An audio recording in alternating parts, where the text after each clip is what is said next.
Yo, what's up? Magandang araw po sa inyo lahat. Welcome po sa panibagong video natin dito sa Makapili TV. Ngayon, pag-usapan naman po natin itong nangyaring kung saan pulis naman po ang involved. Biruin nyo, pulis na naman ngayon ang nag-involve dahil tandaan nyo, tumaas na yung sahod ng itong mga pulis na to pero nai-involve pa sa mga gantong klaseng mga kalakaran. So, bakit kaya to nagawa ng pulis? Pag-usapan natin to ni Banat Bay. UTR. Himas rehas ang dalawang pulis at kasabwat nilang sibilyan matapos mahuli sa ikinasang entrapment operation sa Bacoor, Cavite. Ang mga suspect promotor daw ng pangungutong sa mga tricycle driver na milyon-milyong piso raw ang nakukubra. Nagbabalik si Brian Castillo. Hindi na nakaporma ang mga lalaking ito nang arestuhin ng mga tauhan ng PNP Criminal Investigation and Detection Group sa Molino Road sa Bacoor City, Cavite. Yung kami mo, pakita mo kami mo, pakita mo kami mo, pakita mo kami mo, hoy, pakita mo kami mo! Tropa ka, tropa? Ha? Pulis ka? Dalawa sa mga naarestong sospek, mga pulis din pala. Dapa! Inereklamo sila ng pangungutong sa mga operator at driver ng tricycle sa lungsod. Kinilala ang mga sospek na sina Police Master Sergeant Joselito Buga at Police Staff Sergeant Gregor Bautista. Kapwa naka-assign sa Bacoor City Police Station. Kasama nilang naaresto ang kasabwat na sibilyang si John Louis De Leon. Biruin nyo yung mga brango ng mga pulis na to, medyo mataas na to Pero nagawa pang gumawa ng hindi maganda. Magkano na sinasahod ng mga yan? Siguro to may mga mga iba pang ibang pinagkakagastosan. Gaya nga sinasabi ni Bantbay, baka may iba pang pamilya to bukod sa original dahil Diyos ko, sa laki ng sahod nila, kinakapos pa sila. Nakumpiska sa tatlo ang 2,000 pesos na marked money, mga baril at bala. Ayon sa CIDG, ikinasa nila ang operasyon matapos makatanggap ng mga reklamo online tungkol sa talamak daw na pangungutong sa Bacoor. Sa investigasyon ng CIDG, aabot sa 1.5 million pesos kada buwan ang nakukubrang payola ng mga sospek sa iba't ibang terminal. Kinokolekta nila yan tuwing kinsenas at katapusan. Usually for protection money para hindi sila mahuli kahit for any violations. Ang napakasakit nito, ginagamit pa nila yung mga marked vehicle para gawin yung mga legal activities nila. Pebrero raw ngayong taon na magsimulang singilin ng payola ang mga driver at operator ng tricycle. Pero habang tumatagal, lumalaki raw ang hinihingi ng mga sospek. Kaya napilitan ng iba na magsumbong sa pulis. Ang nangyayari po parang ang sa amin natitira yun na lang talagang latak para sa pamilya namin at yung kabuuan ng aming kinikita Halos sa kanila na napupunta. Ang lalaki po ng kanilang katawan at makikisig. Kami po ng mga patpatin, kami po yung kanilang kinikikilan. Hinala ng CIDG, posibleng may mga kasabwat na mas matataas na opisyal ang mga nahuling sospek. Katunayan, isang opisyal ng Bacoor Traffic Management Department ang tinutugis dahil hinihinalang kasabwat sa pangungutong. Makaharap naman sa reklamong robbery extortion ang mga nahuling pulis at ang kasabwat nilang sibilyan. Pinasisibak na rin ni PNP Chief General Benjamin Acorda Jr. ang hepe ng Bacoor City Police Station dahil sa command. Kita nyo? Hepe ng Bacoor. Pinasisibak na rin. Nakita nyo, DOTR? Kasi alam mo, naikwento sa akin ni Yorme ito Hindi dyan sa Cavite Yung mga sitwasyon, nung pag-upo daw ni Yorme sa Manila, ginader niya lahat ng pulis. Lahat ng opisyal ng pulis. Sinabi niyang, itigil nyo ang mga ganitong pang-aapi sa mga mabababa. Kasi sa totoo lang, isipin nyo yung mga tricycle driver pang hinuhut-hutan mga animal. Kaya nga di ba? Di nga inisip, magkano lang kinikita nito sa isang araw? Magkano ba sinasahod nitong mga pulis na to? Magkano ba sinasahod nitong mga nagpoprotekta nito sa mga pulis na to? Di ba? Ang laking pera. Tapos ang kinikikilan, ang mga dinidilensyan, yung mga tricycle driver na bariya-bariya lang ang kinikita. Iba nga dyan, di na kumikita ng 500 Di ba? Sabi nga nung isang tricycle driver na, bakit kami na nga lang tumpat-patin, kami pa ang kinikikilan ng ganyang imbis na para sa pamilya nila, napupunta ba doon? Di ba? Ang titigas ng mukha nitong mga to. Tapos, ang una niya kagad sinabi, wala kayong dito sa City Hall. Tanggalin nyo lahat kung ano man ang meron kayo noon na commitment dito sa City Hall. Wala. Malinis to. Wala dito. Yun kaagad ang tinanggal niya. Kasi nga, kinikwento niya nga, yan, mga nasa baba lang yan. Tama sila eh. Tama yung PNP eh. Tama si PNP Accorda at saka yung NCRPO. Tama sila sa ginawa nila.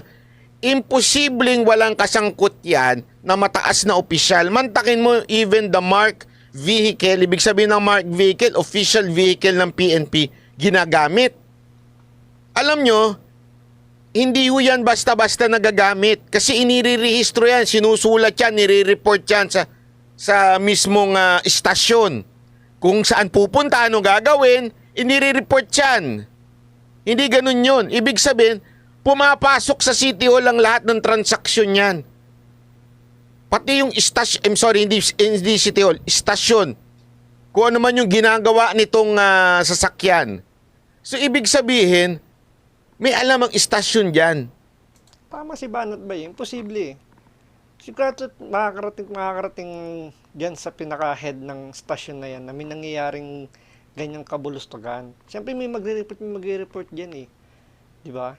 Kahit yung mga kasama nila dyan sa stasyon na yan, nakakatunog na yan na may ginagawang hindi maganda tong mga to. Diba? Sabihin natin, sige, hindi sila involved, pero tino-tolerate. Diba? Doon pa lang, dapat talagang sibakin. Diba? Gaya nga sinasabi ni Bad Bay sa DOTR, yung nasa taas, dapat sibakin niya yung sumunod sa kanya. Yung nangangalaga doon. Tama yung ginawa dito, diba? Si PNP Chief, sinibak agad yung namumuno sa Bacoor kung saan nakakasakop ng mga pulis na to.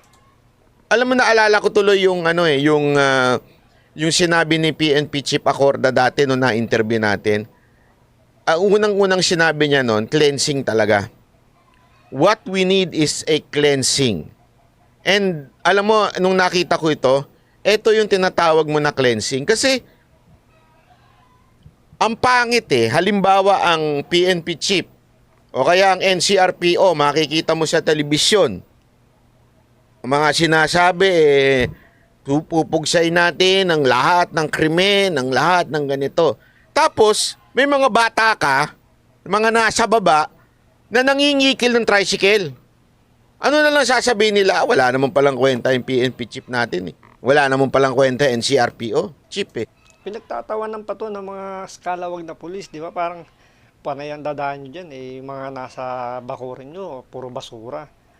Gusto nyo maglinis, pero yung basura nakatago lang. Di ba?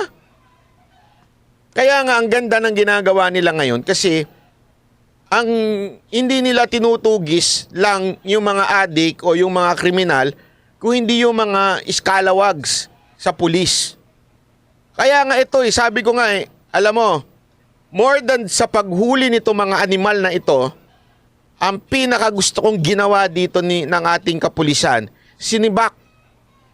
Yung pinasisibak yung Bacoor Chief. Yung pinuno ng Bacoor. Di ba? Yun ang maganda doon.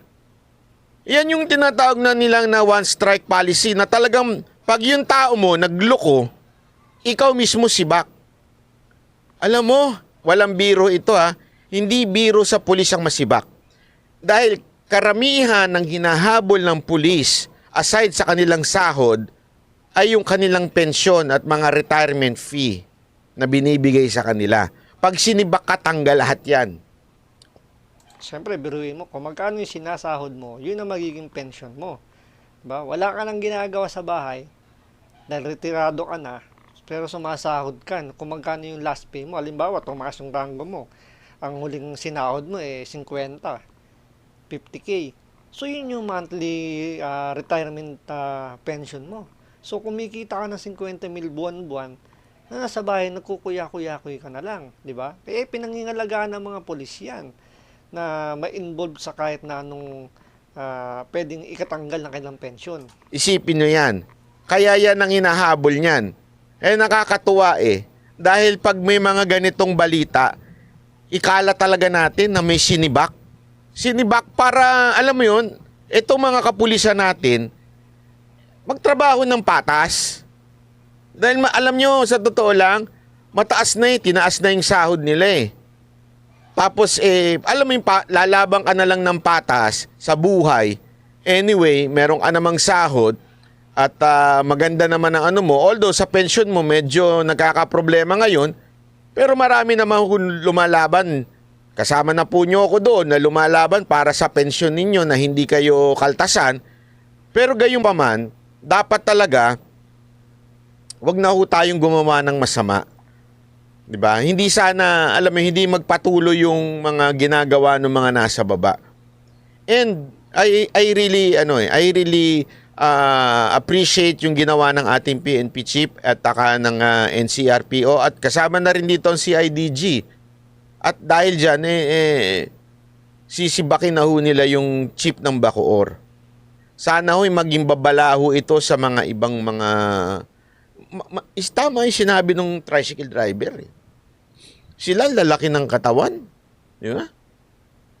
May mga kakayanan. Tapos kami, mga simpleng tricycle driver lang. Isang kahig, isang tuka. Diba? Hindi nahihiya itong mga to na nakanipormado sila ng PNP. Mas malaki yung kinikita nila sa mga tricycle driver pero nanguhut-hut pa rin sila. Di ba hindi lang naisip na magkano lang ba kinikita ng mga to tapos kikikilan pa namin? Remember, hindi naman sa kanya, hindi naman doon sa mga pulis lang napupunta. Ha? Baka nga maliit pa yung porsyento na kukuha nila dyan. Mas malaki yung humahawak sa kanila. Di ba? So, itong mga kumikikil, yung mga nasa taas pa na kumikikil dyan sa mga tricycle driver, mas malaki yung kinikita niyan araw-araw. Tapos, ganun pa gagawin. Di ba? Ang titigas ng muka, ang kakapal ng muka. Inom? Ay. Bakit kasamang inom? Hindi, kasi kasama talaga yan sa buhay, di ba? Yung mga nagtatricycle Isang kahit, isang tuka, ha? At saka isang inom. Kasama yun, di pwedeng mawala yun. Pag walang inuman, wala na buhay. Di ba? Oh, dami kasing nilo-loan. Yun! Alam ko yung loan na yan. Isa pa yan sa mga problema ng mga pulis. Yung nauuna kagad yung paglo-loan nila. Kasi may mga kilala akong pulis na dyan medyo nagkaproblema yung pamumuhay nila dahil pagkapasok sa PNP, naglo-loan kagad. So nangyayari, yung sweldo nila, hindi nila nakukuha ng buo. Kaya doon pumapasok na yung gumagawa sila ng additional na curricular activities na pumapasok sila sa hindi maganda. Dahil kailangan nilang habulin yung kinakaltas sa sweldo nila para bayaran yung mga loan nila. Diba? So, dyan makikita nyo talaga yung kung paano dapat i-manage lang yung pera. So, sana sa mga kapulisan natin, ingatan nyo yung kanyang profesyon dahil hindi biro makapasok sa PNP tapos masisira lang kayo sa ganyan. So, anyway, maraming salamat po.